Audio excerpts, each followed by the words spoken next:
Welcome to the Singapore Management University podcast series, where we feature the latest insights and perspectives from our faculty. The advent of social media has seen large volumes of information generated on social media channels such as Twitter and Facebook every day. Such information presents potentially useful data for governments and businesses. However, to analyze such unstructured digital data and gain meaningful insights from them is complex and difficult.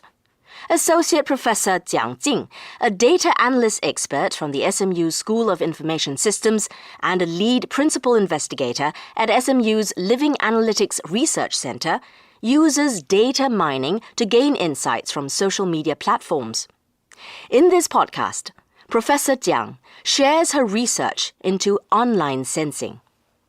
Professor, social media platforms such as Facebook and Twitter have been widely adopted by Singaporeans. Nowadays, many people rely on feeds from their online social network as their main source of news. What kind of social media data does the Living Analytics Research Center track, and why do you choose these platforms? The Living Analytics Research Center is continuously tracking a number of social media platforms, including Twitter, public pages on Facebook, popular discussion forums, and some blogs. We focus mostly on data from Singapore. For example, for Twitter, we continuously track all the tweets posted by around 150,000 Singapore-based Twitter users. And this effort started back around 2011.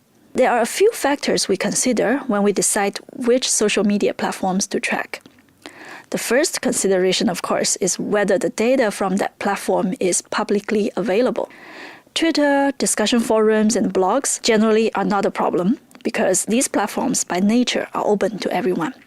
Now, Facebook, on the other hand, poses a challenge because most people's accounts on Facebook are private, and Facebook does a good job in protecting personal data.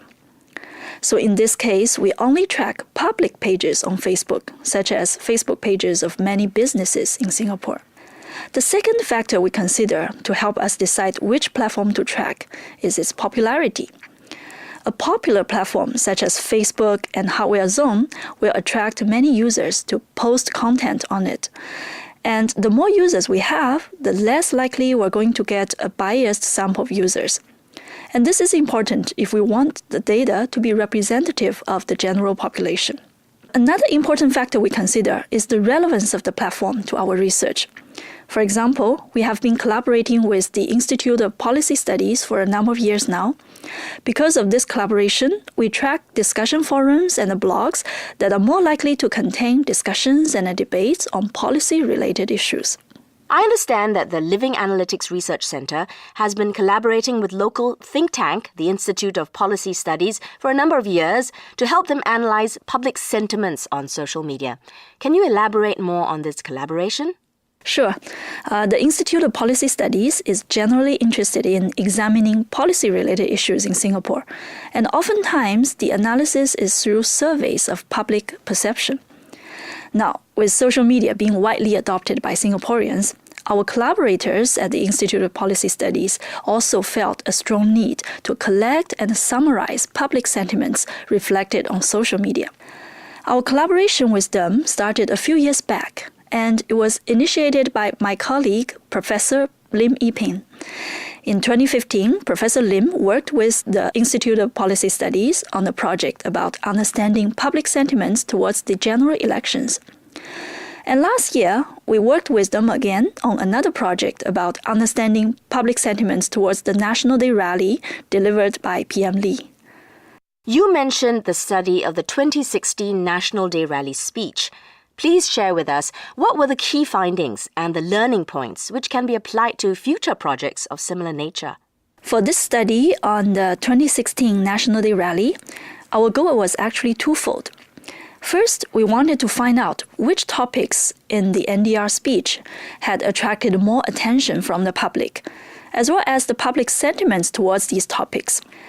A secondary goal was to compare the findings drawn from social media analysis with those from a separate online survey that was conducted by the Institute of Policy Studies.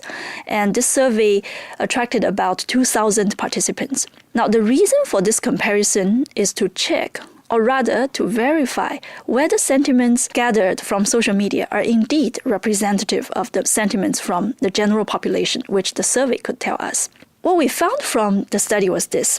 As you probably have guessed, we didn't really see perfect match between the sentiments on social media and the results from the survey participants. But when we separated the different social media platforms, we found that Twitter and Facebook had a higher correlation with the survey results compared with forums and the blogs. Now, this is actually not hard to explain because Twitter and Facebook generally have more users, and therefore they're more likely to be more representative of the population. And with this comparative study on NDR, we could verify that Facebook and Twitter are indeed better sources to reflect public sentiments. And this is an important finding for us because that means for future studies, we should probably focus more on Twitter and Facebook in order to get a more accurate estimation of the general public's sentiments. What challenges do you face when analyzing online social media? Actually, there are many challenges we face, but here I'll just highlight two of them. One of the challenges is that posts on Twitter and Facebook are very short. Now, this makes it hard for us to predict the topic or issue mentioned in the post and also the sentiment of that post towards the issue. To tackle this problem, we're now exploring more advanced techniques from natural language processing and machine learning. There's also another big challenge we face today. Gradually, we start to see that more and more people are switching to closed platforms such as WhatsApp, and many discussions may now take place on private chat groups on these platforms. Now, this would increasingly make it harder for us to understand public sentiments from social media, simply because the data is no longer publicly available. What are your research plans in the near future? First of all, given that Facebook and Twitter actually are still popular, so we plan to continue our analysis of public sentiments using these platforms for future events. Now, for example, this year's presidential election. And for such kind of future work, we can adopt the same framework we have developed. Another direction I'm exploring now is to see whether we can gain a deeper understanding of online sentiments.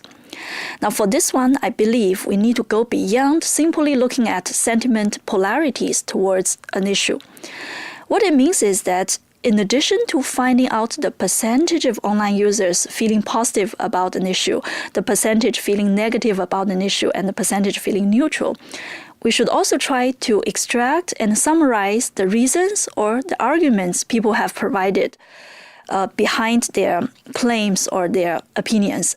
And this way, we could better explain why certain people are feeling positive about an issue and other people are feeling negative about it. I think if we pursue this direction, it would definitely give us a deeper understanding of the public sentiment, and potentially this could point out possible ways to improve existing policies. Thank you, Professor. Thank you.